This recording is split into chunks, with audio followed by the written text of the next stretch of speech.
Il existe des milliers de façons de mourir, et certaines sont malheureusement d'une stupidité affligeante. Les cas de cette vidéo le prouvent, puisqu'aujourd'hui nous allons vous montrer plus de 30 personnes qui ont perdu la vie beaucoup trop tôt à cause de petites absurdités ou d'erreurs malheureuses.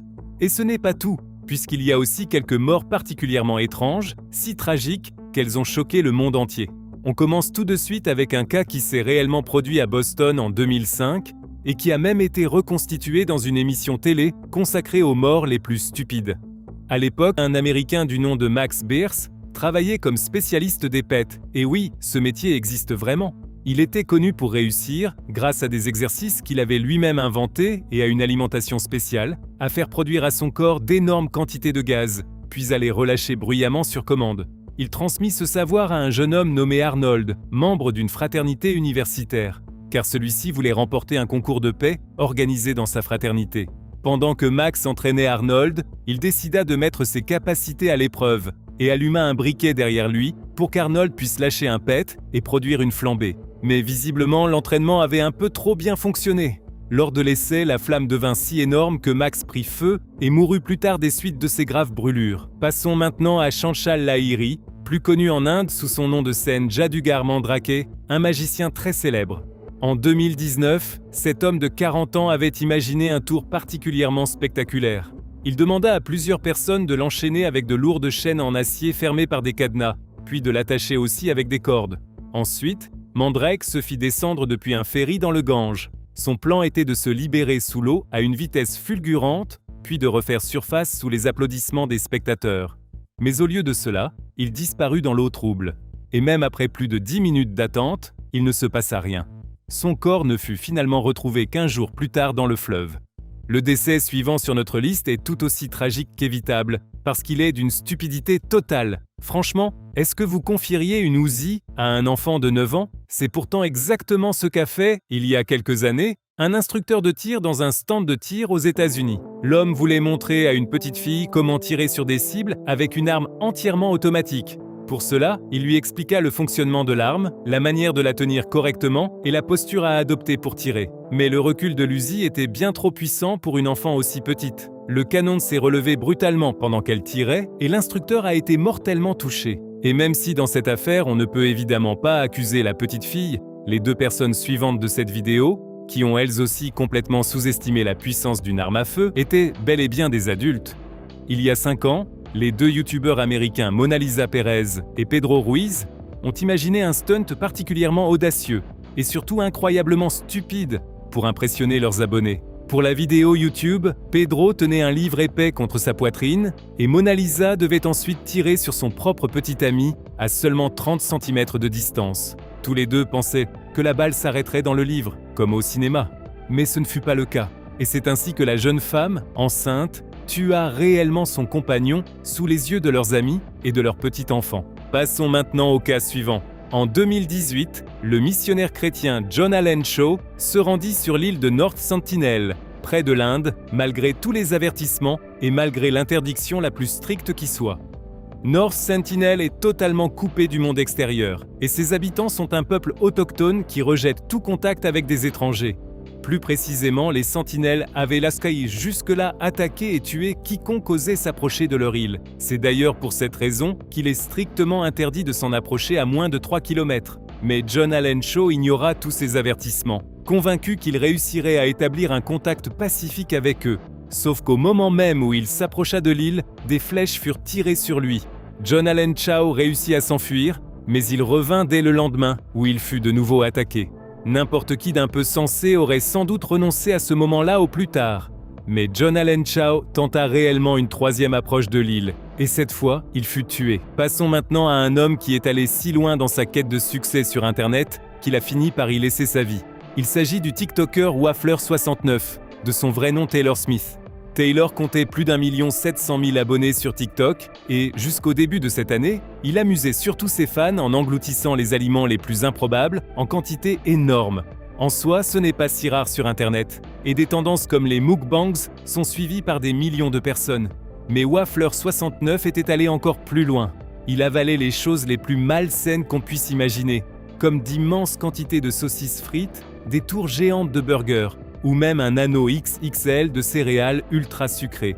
et c'est malheureusement ce gigantesque anneau de sucre qui fut aussi le dernier repas de Taylor, puisqu'en janvier il dut être hospitalisé avant de mourir à seulement 33 ans, victime d'artères obstruées.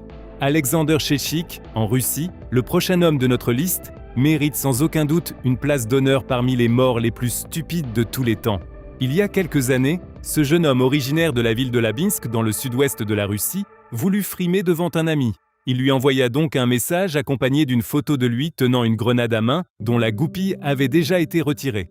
Alexander croyait qu'il pouvait tout simplement remettre la goupille en place et que la grenade ne pouvait pas exploser tant qu'il ne la lançait pas. Les gens stupides ne se rendaient généralement même pas compte à quel point ils le sont. Son ami comprit immédiatement à quel point la situation était grave et lui répondit, paniqué, qu'il devait faire extrêmement attention. Mais Alexander ne répondit jamais, car à ce moment-là, la grenade l'avait déjà déchiqueté. Poursuivons avec Gary Hoy, avocat d'affaires canadien. Gary Hoy connaissait une brillante réussite professionnelle et disposait d'un élégant bureau au 24e étage du Toronto Centre, un immense gratte-ciel de verre situé au cœur de la ville. Comme il avait également étudié l'ingénierie avant de devenir avocat, il était persuadé de savoir que les immenses baies vitrées de son bureau étaient totalement incassables. Résultat, Gary Hoy s'amusait régulièrement à se jeter de toutes ses forces contre les vitres, sous les yeux médusés de ses clients et visiteurs, uniquement pour leur faire peur. Il répétait ça encore et encore, sans qu'il ne se passe jamais rien. Mais lorsqu'en 1998, quelques amis vinrent lui rendre visite à son bureau, il ne croyait pas vraiment que les vitres étaient aussi solides qu'il l'affirmait. Il prit alors son élan et se projeta contre la fenêtre. Et une fois de plus, le verre résista. Sauf que cette fois, toute la vitre fut arrachée de son cadre, déjà fragilisé par les chocs précédents. Gary fit alors une chute de 24 étages et mourut sur le coup. Comme il était l'associé le plus performant de son cabinet, celui-ci dut finalement fermer peu après cette mort absurde. Passons maintenant à une mort d'une stupidité ahurissante, survenue en 2001 dans le désert des Mojaves, en Californie. Un soir d'avril, un jeune homme prénommé Randy décida de prendre quelques substances illégales en plein désert, puis de profiter de la nature dans un état second. C'est alors qu'il tomba sur un groupe de furies, ces personnes qui se déguisent en animaux. Eux aussi étaient en train de faire une fête particulièrement déchaînée, et l'ambiance devenait de plus en plus intense. Quand Randy s'écarta un peu du groupe, il aperçut à travers son brouillard hallucinatoire quelqu'un vêtu d'un costume d'ours, et se dit qu'il aimerait bien tenter quelque chose avec cette personne. Randy se mit donc à draguer l'ours. Sauf que, pour son plus grand malheur, il ne s'agissait pas d'un furie, mais d'un véritable ours qui mordit immédiatement cet homme complètement intoxiqué. Randy n'y survécut pas. Continuons avec un événement tragique survenu en 2015 dans le parc d'attractions américain Cedar Point, dans l'Ohio, et qui a secoué tout le pays. Cette année-là, un enseignant nommé James Young visitait le parc avec sa classe de 3e dans le cadre de leur sortie annuelle. Sur place, il monta dans des montagnes russes, appelées Raptor, qui, avec leurs nombreuses inversions et leur hauteur de 45 mètres, ne sont clairement pas faites pour les cœurs fragiles. Mais le problème ne vint pas du tout de l'attraction elle-même. C'est seulement en descendant que James réalisa qu'il avait perdu son téléphone pendant l'un des loopings. Depuis l'extérieur, il pouvait même voir précisément, à travers la clôture, l'endroit où l'appareil se trouvait. Il demanda donc au personnel s'il pouvait passer rapidement de l'autre côté pour aller le récupérer. Mais on lui répondit qu'il devait attendre la fin de l'exploitation, afin de ne pas interrompre le cycle de l'attraction et surtout de ne pas s'approcher des rails. Mais il ne voulut rien entendre. Il escalada lui-même la clôture et alla ramasser son téléphone près de la voie. Et là, le drame se produisit. Il fut percuté par un wagon lancé à pleine vitesse, soit 92 km/h. Malheureusement, personne ne pouvait plus rien faire pour lui et il mourut sur le coup. Encore aujourd'hui, tous ses proches se demandent sans doute pourquoi il n'a pas simplement attendu l'arrêt de l'attraction. Tout aussi terrible fut ce qui arriva en 2021 au youtubeur norvégien Thor Eckhoff, âgé de 57 ans. Il fit quelque chose contre quoi on met déjà les enfants en garde, parce que c'est non seulement très dangereux, mais souvent aussi complètement irresponsable, marcher sur une glace instable. Mais reprenons depuis le début. Thor Eckhoff était à l'origine un simple ouvrier d'usine, qui emmenait pourtant régulièrement ses presque 1 400 000 abonnés dans ses excursions à travers la nature norvégienne. Il faisait des road trips en montagne, traversait à pied des régions enneigées et naviguait sur les lacs pittoresques de son pays. En apparence, ce n'était là que de très belles aventures. Et comme il était également extrêmement expérimenté dans l'exploration de la nature, personne n'aurait imaginé que sa vie s'achèverait aussi brutalement. Mais en novembre 2021, le jour même de son anniversaire, il se rendit au barrage de Jacobs à Kongsberg, un lac qui gèle souvent en hiver. Là, malgré des températures relativement douces, il s'aventura sur la glace pour y découper un trou à la tronçonneuse. Il voulait ensuite s'y baigner pour prouver sa résistance au froid. Mais tout cela finit en tragédie. Après quelques minutes, lorsqu'il tenta de remonter sur la glace, celle-ci était devenue si fragile à cause des températures élevées qu'elle se brisait à chaque fois qu'il essayait de prendre appui. Eckhoff ne put donc pas sortir de l'eau glacée et lutta de toutes ses forces pour survivre. Mais il était déjà trop tard, il fut finalement récupéré en bateau et transporté à l'hôpital, où il mourut, son corps étant resté trop longtemps en hypothermie. Mais on peut aussi perdre la vie à cause de choses en apparence totalement inoffensives, comme boire de l'eau. En août 2023, l'Américaine Ashley Summers a bu 1,9 litre d'eau sous des températures dépassant les 30 degrés. C'est certes beaucoup, mais ce qui s'est produit ensuite, personne ne l'avait vu venir. Son corps n'a tout simplement pas supporté une telle quantité de liquide et s'est totalement effondré, au point que même à l'hôpital, les médecins n'ont pas réussi à la réanimer. Et ce n'est d'ailleurs pas un cas isolé. Encore et encore, des gens meurent après avoir bu trop d'eau, parce que leurs reins ne parviennent pas à traiter un tel volume. Le reste de l'organisme commence alors à défaillir, parce qu'il n'est plus correctement alimenté en oxygène ni en sang. Des conséquences tout aussi imprévisibles sont également survenues lors d'un live stream du jeune Malachi Hemphill, 13 ans à l'époque, qui voulait simplement montrer à ses amis sur Instagram quelques objets qu'il avait chez lui. Parmi des choses banales du quotidien, il prit à un moment une arme à feu et il devint rapidement évident qu'il ne la maîtrisait absolument pas. Mais personne n'aurait imaginé qu'il allait désactiver la sécurité par accident, puis regarder dans le canon. Alors qu'il pointait le pistolet sur lui-même, un coup partit soudainement et l'adolescent fut tué sur le coup. Au début, ses amis présents sur le live stream ont cru à une mauvaise blague, mais ils ont très vite compris qu'ils venaient de voir leur ami pour la dernière fois. Cela ne se serait sans doute jamais produit si l'arme n'avait pas simplement traîné là, sans être sécurisée. Direction maintenant l'Angleterre. Plus précisément une petite ville du North Yorkshire, où, en 2005, s'est produit un drame qui a bouleversé tout le pays.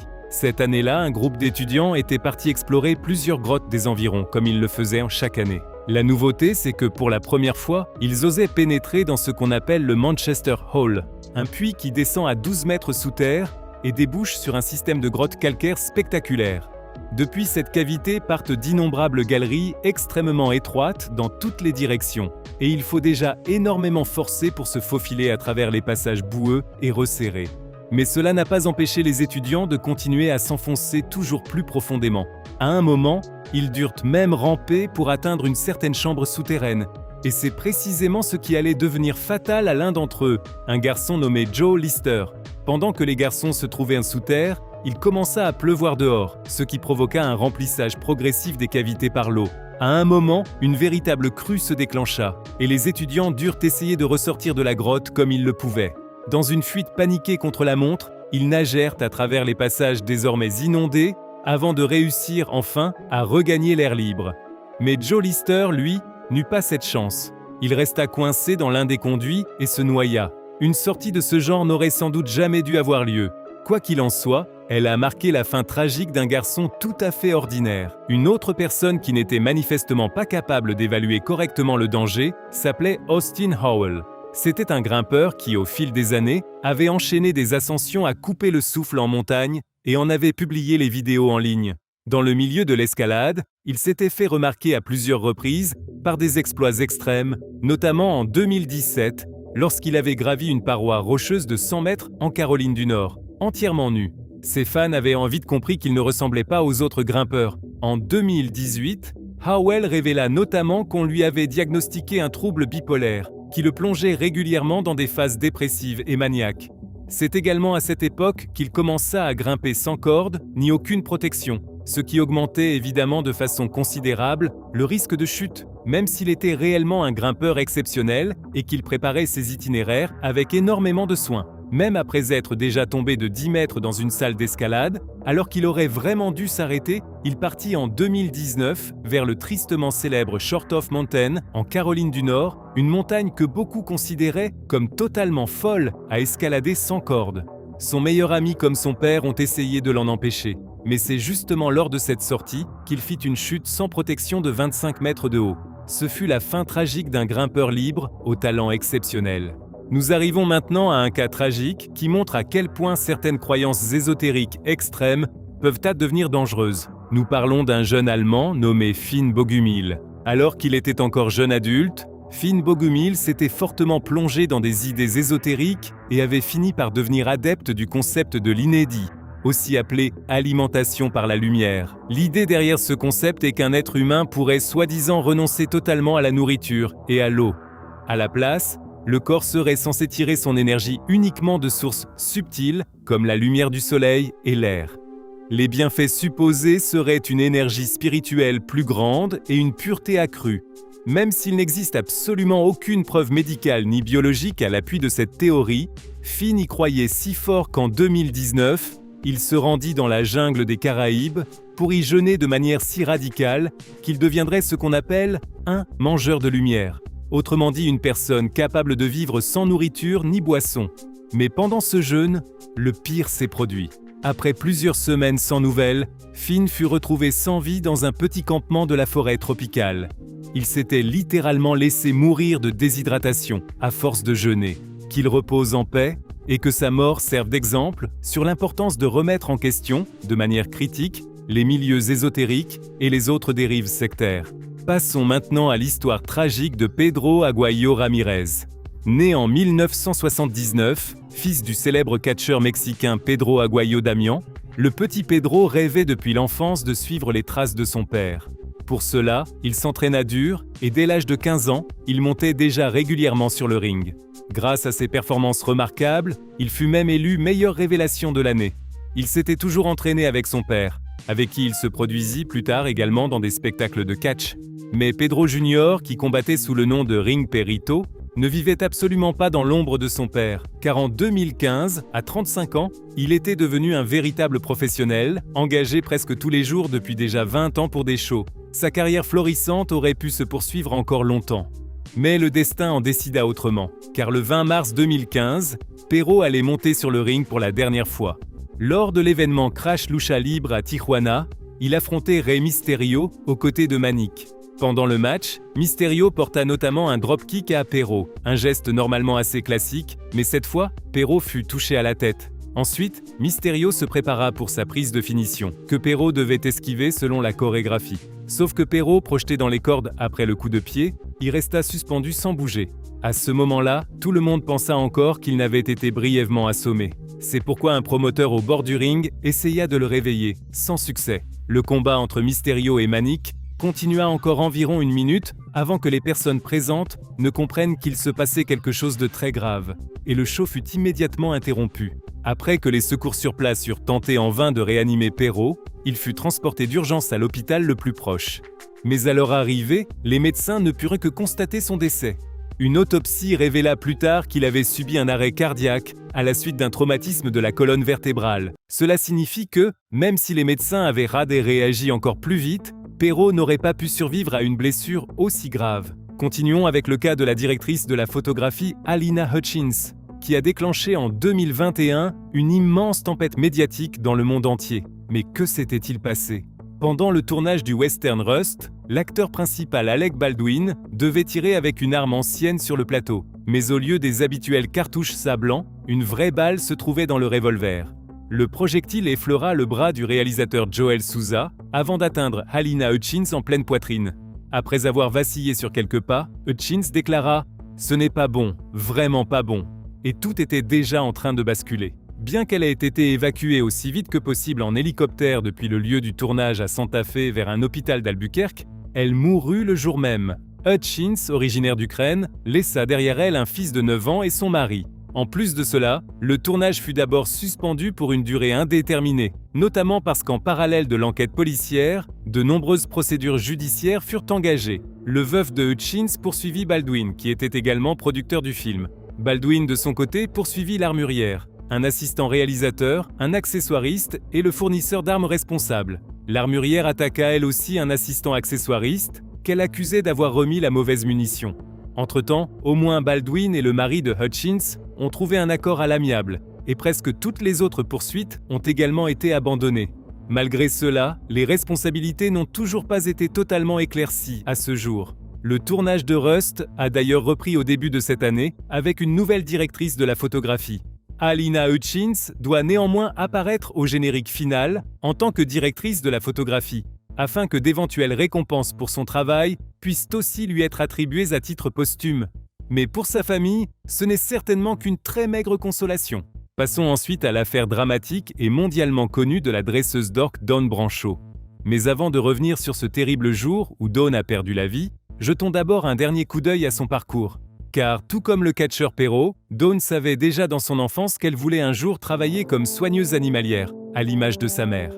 Après des études de biologie et de psychologie, elle obtint son premier emploi en 1994 comme soigneuse pour phoques et dauphins. 2 ans plus tard, elle entra à SeaWorld, où son grand rêve se réalisa enfin. Elle put entraîner des orques. Au fil de ces décennies de travail, elle fut notamment en contact avec une orque particulièrement atypique, nommée Tilikum. L'animal était considéré comme perturbé sur le plan comportemental et avait déjà été impliqué dans 2 accidents mortels dans d'autres parcs. Mais Dawn parvint à gagner la confiance de Tilikum et au fil des années, les deux formèrent un duo parfaitement rodé jusqu'au 24 février 2010. Ce jour-là, Tilikum et Dawn exécutaient leurs numéros habituels lors d'un spectacle dîner. Puis, sans signe avant-coureur apparent et sans raison visible, Tilikum attrapa soudainement sa dresseuse de longue date, la tira dans le bassin et l'entraîna sous l'eau devant les visiteurs. Même si les autres entraîneurs firent tout ce qu'ils purent pour maîtriser l'orque, Tilikum ne relâcha Dawn qu'au bout d'un délai hallucinant de 45 minutes. La quadragénaire fut ensuite sortie de l'eau dans un état critique et transportée à l'hôpital. Malgré tous les efforts de l'équipe médicale, elle succomba à ses blessures, plus tard le même jour. Après cela, Tilikum ne fut plus jamais utilisé dans des spectacles et vécut dans un bassin isolé jusqu'à sa mort, en 2017, des suites d'une infection pulmonaire. Notre cas suivant s'est déroulé sur un lieu de travail où, hélas, beaucoup trop de morts se produisent dans le monde, un chantier. Ces images de drone montrent 2 ouvriers en train de démonter un stade à Saint-Pétersbourg. Mais l'un des deux a relâché le mauvais élément de liaison de la toiture du stade. La structure ne pouvait alors plus tenir et le stade s'est effondré en quelques secondes. Tragiquement, l'ouvrier n'a plus réussi à rejoindre la nacelle de secours où se trouvait son collègue. Son corps n'a été retrouvé que plus tard, sans vie, sous les décombres. Nous arrivons maintenant à la personne la plus célèbre de cette liste, qui a malheureusement trouvé la mort en plein tournage d'une émission de télévision. Steve Irwin, connu dans le monde entier sous le nom de Crocodile Hunter, a été mortellement touché par une raie le 4 septembre 2006 pendant un tournage. Le dard de l'animal a transpercé le cœur de l'animateur, alors âgé de 44 ans. L'Australien avait toujours conscience des dangers représentés par les animaux sauvages. C'est pourquoi, quelques secondes seulement après l'attaque, il dit à son caméraman « Je suis en train de mourir ». Avec la disparition du célèbre Australien, ce n'est pas seulement l'ère du Crocodile Hunter qui s'est achevée, mais aussi la vie d'un véritable défenseur des animaux.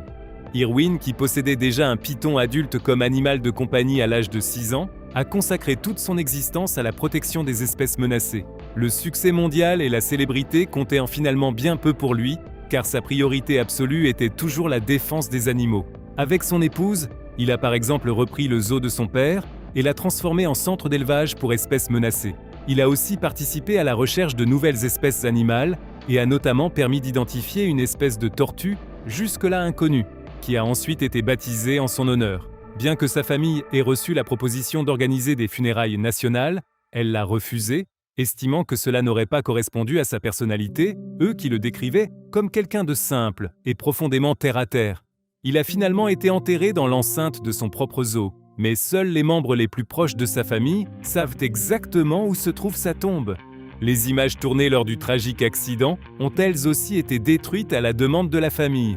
Nous arrivons ensuite à l'un des drames les plus tragiques de l'histoire du basketball. Lors de l'un des premiers matchs des playoffs NBA en 1993, le joueur des Celtics portant le numéro 35 s'effondra soudainement sur le parquet. Ce joueur, qui était en plus le capitaine de l'équipe, n'était autre que la superstar montante Reggie Lewis. Malgré le choc immense, Lewis survécut à ce malaise. Mais on découvrit ensuite qu'il souffrait d'une malformation cardiaque jusque-là non détectée. Sur les conseils de son équipe médicale, le joueur de 27 ans fut écarté pour le reste de la saison afin de se reposer.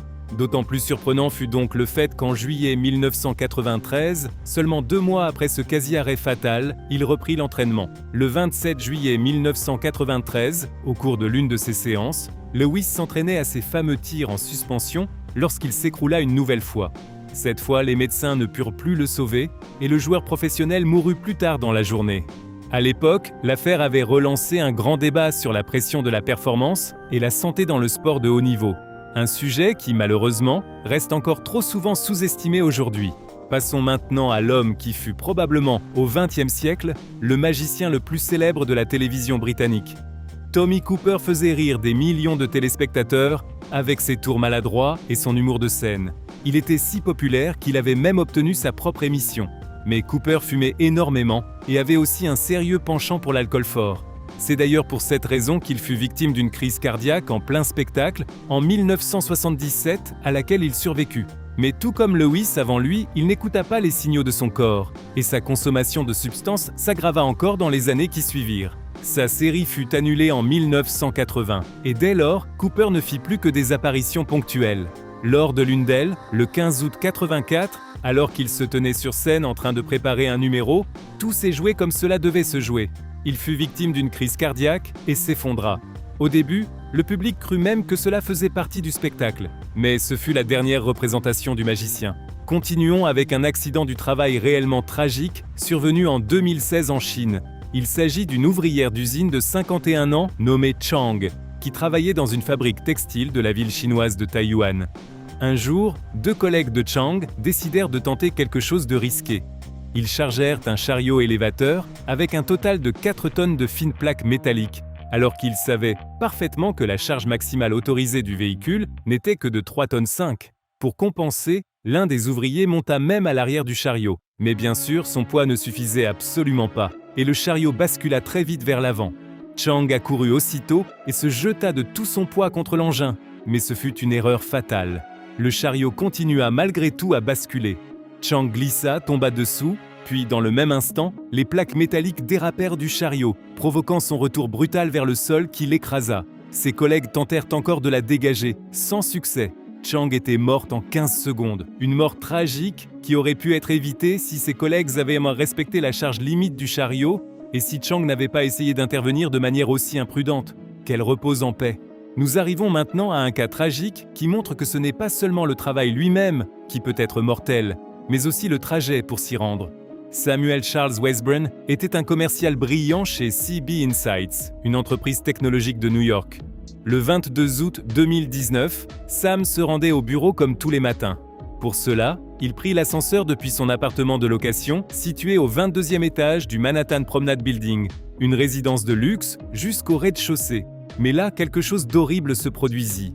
Au moment même où Sam était en train de sortir de l'ascenseur, celui-ci chuta soudainement. La cabine l'a écrasé sur le cou et l'homme de 30 ans mourut immédiatement sur place. Puis vint la partie la plus choquante. Après le drame, des dizaines de résidents du même immeuble contactèrent la police pour signaler que les ascenseurs étaient déjà tombés en panne à de nombreuses reprises auparavant. Mais la direction de l'immeuble n'avait pas organisé à temps l'inspection de sécurité nécessaire. Et lorsque des journalistes essayèrent ensuite de confronter le personnel du bâtiment, on les expulsa tout simplement. Un cas tragique qui montre que les erreurs stupides des autres peuvent, elles aussi, vous coûter la vie si le sort s'acharne. Le décès suivant de notre liste prouve que le sport peut réellement tuer. Il s'est produit lors des Jeux Olympiques d'hiver de Vancouver en 2010. Peu avant la compétition, le bobeur professionnel Nodar Kumaritashvili, alors âgé de 21 ans, participait à une dernière manche d'entraînement. Il voulait tester une ultime fois cette piste particulièrement exigeante. Au départ, tout se passa bien, et il réalisa même son meilleur temps jusque-là sur cette piste, jusqu'au 16e et dernier virage. Il entra dans ce virage à une vitesse de 144 km/h et heurta soudainement la paroi dans la partie haute. Le choc le déséquilibra à un point tel qu'il fut éjecté de son bob, projeté si haut que son corps quitta la piste, traversa les airs, puis percuta sans protection un support en acier situé au bord du parcours. Le jeune homme de 21 ans qui aurait dû faire ses débuts olympiques 2 jours plus tard, perdit immédiatement connaissance et mourut plus tard de ses blessures. Après cela, un vaste débat s'ouvrit sur les causes de l'accident et sur la raison pour laquelle Nodar était arrivé avec autant de vitesse dans le dernier virage. Certains experts estimaient que la piste avait tout simplement été conçue trop rapide. D'autres observateurs affirmaient que seul son manque d'expérience lui avait coûté la vie, parce qu'il n'avait pas freiné à temps. La mort suivante sur notre liste est à la fois tragique et absurde, et s'est produite en 2021 sur le pont d'un navire de la compagnie maritime MSC. Mais pour la comprendre, il faut savoir une chose. Lors de l'amarrage d'un navire, il existe sur le pont une zone dans laquelle il ne faut en aucun cas pénétrer, la zone dite de snapback, ou zone de retour de fouet. Dans cette zone, les haussières ou la chaîne d'ancre peuvent nous fouetter avec une violence extrême. C'est précisément cette règle que l'homme assis sur la rambarde dans cet extrait n'a pas respectée. Il se trouvait en plein dans cette zone dangereuse pendant la manœuvre d'amarrage, puis la catastrophe est survenue. Sans le moindre avertissement, le câble d'amarrage s'est rompu violemment et a projeté l'homme au sol. Il a subi de graves blessures et des hémorragies internes qui lui ont coûté la vie après plusieurs jours passés à l'hôpital. Passons maintenant à une mort tragique qui montre à quel point plaisir et souffrance peuvent parfois se frôler. En 2022, cette jeune femme de 27 ans était une créatrice en pleine ascension sur la plateforme. Afin de produire de nouveaux contenus pour ses abonnés, elle avait rendez-vous avec 2 performeurs masculins à l'hôtel Mont-Blanc dans la ville brésilienne de Nova Iguaçu. Le plan était simple. Tous les 3 voulaient filmer une scène intime à 3 sur le balcon de leur chambre d'hôtel. Mais pendant le tournage, un accident mortel se produisit. Au cours de la scène, Anna perdit apparemment l'équilibre et fit une chute de plusieurs mètres qui lui fut fatale. Malgré l'intervention rapide des secours, elle mourut peu après de ses blessures. Les 2 hommes ont pu démontrer de manière crédible qu'il s'agissait bien d'un accident. Il semble qu'Anna Poli soit arrivée au rendez-vous déjà fortement alcoolisée. Son cas montre malgré tout à quel point il peut être dangereux pour certains créateurs de se sentir poussés à aller toujours plus loin, à faire toujours plus extrême, plus spectaculaire, et donc au final plus risqué pour émerger sur Internet. Pour l'affaire suivante, nous retournons à New York, avec une histoire qui a secoué le monde l'an dernier.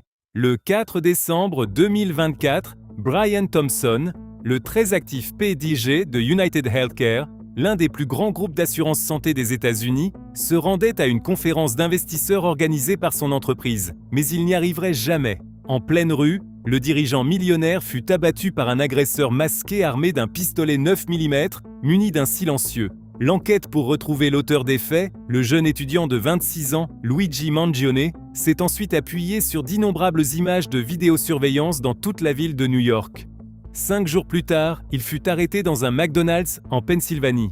Lors de son interpellation, il portait sur lui une arme imprimée en 3D, un silencieux, ainsi qu'un manifeste critiquant violemment le système de santé américain, ce qui permit aussi d'éclairer son mobile. Sous la direction de Thompson, United Healthcare avait, dans les années précédentes, commencé à refuser de nombreuses prises en charge d'assurance. Résultat, des personnes en grande détresse se retrouvaient sans aide pour des traitements vitaux, alors même qu'elles étaient assurées. Mangione en aurait lui-même fait l'expérience. Il souffre d'une affection chronique de la colonne vertébrale, aggravée après un accident de surf en 2022. Lui aussi n'aurait reçu aucun soutien de United Healthcare, ce qui l'aurait financièrement brisé. Mangione a depuis été inculpé pour meurtre et pour d'autres crimes fédéraux. Le jugement définitif n'a pas encore été rendu, mais l'accusation réclame la peine de mort, ce qui alimente déjà un débat public très vif aux États-Unis. Passons au cas suivant. En mars 2024, un accident tragique s'est produit à Phantasialand, près de Cologne. Un mécanicien travaillait sur les toutes nouvelles montagnes russes, l'une des attractions phares du parc, lorsqu'une catastrophe est survenue.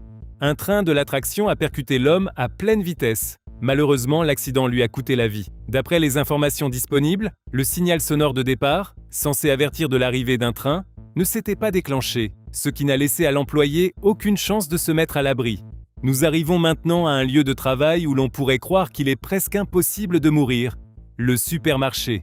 Mais en réalité, ce n'est pas du tout le cas, car il arrive régulièrement que des employés de supermarché y perdent la vie, généralement pour des raisons absurdes. En 2009, par exemple, un employé de supermarché aux États-Unis a disparu sans laisser de traces. 10 ans plus tard, des travaux de rénovation devaient être réalisés et une découverte terrifiante a été faite. Le corps sans vie de l'employé disparu se trouvait depuis tout ce temps coincé derrière un congélateur. L'homme a dû tomber derrière l'appareil à la suite d'un accident stupide, puis être incapable de s'en dégager. Mais ce genre de drame ne se produit pas qu'aux États-Unis. En Angleterre, par exemple, un employé d'un supermarché connu s'est enfermé accidentellement dans une chambre froide et y est mort. En Allemagne, en revanche, un employé est mort il y a quelques années, après être tombé accidentellement dans un compacteur de déchets.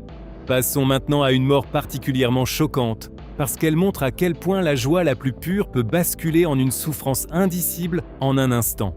Le 28 avril 2023, Samantha Miller, 34 ans, et Eric Hutchinson, 35 ans, se sont dit oui lors d'une cérémonie romantique sur la plage de Folly Beach, en Caroline du Sud. Ils ont célébré l'événement avec leurs invités dans une ambiance euphorique, puis, tard dans la soirée, sous les applaudissements de ces mêmes invités, ils sont partis en voiturette de golf vers une maison de plage où ils devaient aller passer leur lune de miel. L'endroit où ils logeaient se trouvait à 2 pas du lieu de fête. Mais ce qui s'est passé ensuite a choqué non seulement les convives, mais des gens dans le monde entier. Quelques minutes seulement après avoir quitté la réception, ils ont été violemment percutés par une voiture conduite par une jeune femme de 25 ans, apparemment ivre.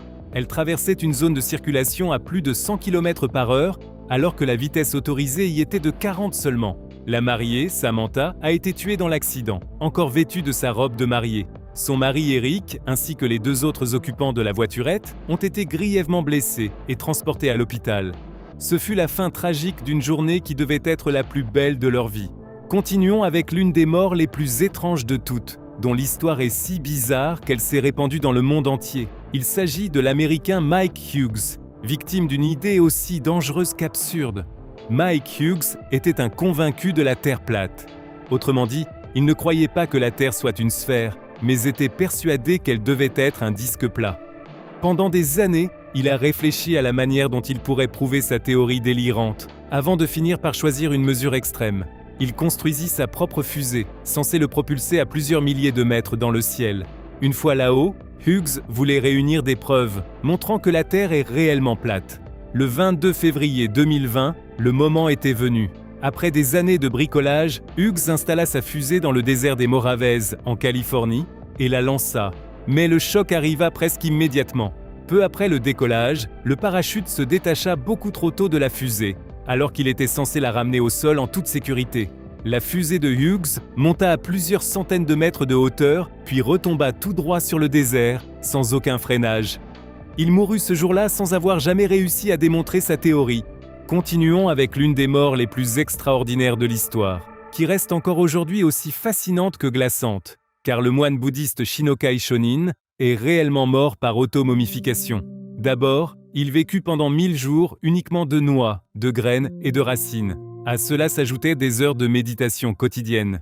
Puis vint une phase encore plus dure. À partir de ce moment-là, son alimentation se limita à de l'écorce d'arbres et à un thé toxique fabriqué à partir de l'arbre à lac, destiné à tuer les parasites et à préserver les tissus. Lors de la phase finale, Shinokai Shonin se fit enterrer vivant. Dans une minuscule chambre de pierre, à peine plus grande que l'espace occupé par sa position du lotus, il passa les derniers jours ou les dernières semaines de sa vie en méditation permanente. Grâce à un tube, il recevait de l'air et avec une petite cloche, il donnait chaque jour un signe de vie. Puis, un jour, la cloche se tut. La chambre fut alors scellée et ne fut rouverte que 1000 jours plus tard. Ce qu'il y avait de stupéfiant, c'est que le corps était effectivement presque entièrement intact. La momification avait réussi. Encore aujourd'hui, la momie de Shinokai Shonin peut être vue dans le temple d'Ainichibo à Zudukoka, où il est vénéré comme un Bouddha. Il n'existe dans le monde qu'une vingtaine de momies de ce type connues à ce jour, car cette pratique a été interdite au XIXe siècle. La mort suivante de notre liste a elle aussi choqué le monde, car elle concerne le décès tragique d'une très jeune enfant. La fillette belge de 11 ans dont nous parlons souffrait de mucoviscidose, une maladie métabolique congénitale et incurable qui détruit progressivement les poumons et le système digestif. Il n'y avait plus aucun espoir de guérison pour elle. En raison de ce diagnostic fatal, l'enfant a donc décidé de mettre fin à ses jours à seulement 11 ans par euthanasie active. En effet, depuis un changement de loi intervenu en 2014, la Belgique est devenue le premier, et à ce jour, le seul pays au monde à autoriser l'euthanasie active pour les mineurs sans limite d'âge. Les conditions sont les suivantes: la présence d'une maladie incurable et mortelle, la capacité de l'enfant à prendre cette décision en toute conscience, ainsi que l'accord de toutes les personnes concernées, y compris les parents et les médecins. Malgré ce cadre très strict, cette loi continue de susciter des débats passionnés. Dans le prochain cas, tout aussi choquant de notre liste, la personne décédée était elle aussi très jeune. Nous parlons de Hope Barden, en Grande-Bretagne. Hope Barden avait 21 ans, elle était intelligente, pleine de vie, et travaillait comme aide-soignante auprès de personnes souffrant de troubles cognitifs. Pour gagner un peu d'argent en plus de ses études, elle proposait des live streams érotiques sur une plateforme en ligne. L'un de ses clients réguliers s'appelait Jérôme Dangar, un patron de pub de 45 ans, ayant un goût prononcé pour les jeux de rôle extrêmes. Avec le temps, il avait poussé Hope à pratiquer des choses de plus en plus dangereuses, notamment ce qu'on appelle le breath play, c'est-à-dire la restriction volontaire de la respiration dans un but sexuel. Ce que beaucoup ignorent, c'est que cette forme d'asphyxie érotique peut être mortelle, surtout lorsqu'elle est pratiquée seule. Lors d'une session en direct en mars 2018, la catastrophe s'est produite. Hope s'est accidentellement étranglée en direct devant la caméra et a perdu connaissance. Et même si Dangar a assisté à toute la scène en temps réel, il n'a rien fait et s'est contenté de regarder. L'affaire a choqué toute la Grande-Bretagne et a aussi entraîné de lourdes conséquences judiciaires pour Dangar. Il devait être poursuivi pour homicide involontaire, car l'accusation estimait qu'il portait une part de responsabilité dans la mort de Hope Barden, en l'ayant encouragé dans ses pratiques extrêmes et en n'ayant porté aucun secours. Mais il ne fut jamais condamné, car il mourut avant même l'ouverture du procès. Nous arrivons maintenant à l'une des plus anciennes morts jamais filmées. Il s'agit du décès tragique de Franz Reichelt, connu en France sous le nom de tailleur volant. Au début du XXe siècle, Franz Reichelt était tailleur à Paris, mais pas n'importe lequel. C'était un inventeur, un véritable bricoleur, obsédé par le vol. Son grand objectif était de mettre au point un vêtement capable de sauver les pilotes en cas de chute de grande hauteur. En quelque sorte, un parachute portable que l'on pourrait porter comme un manteau.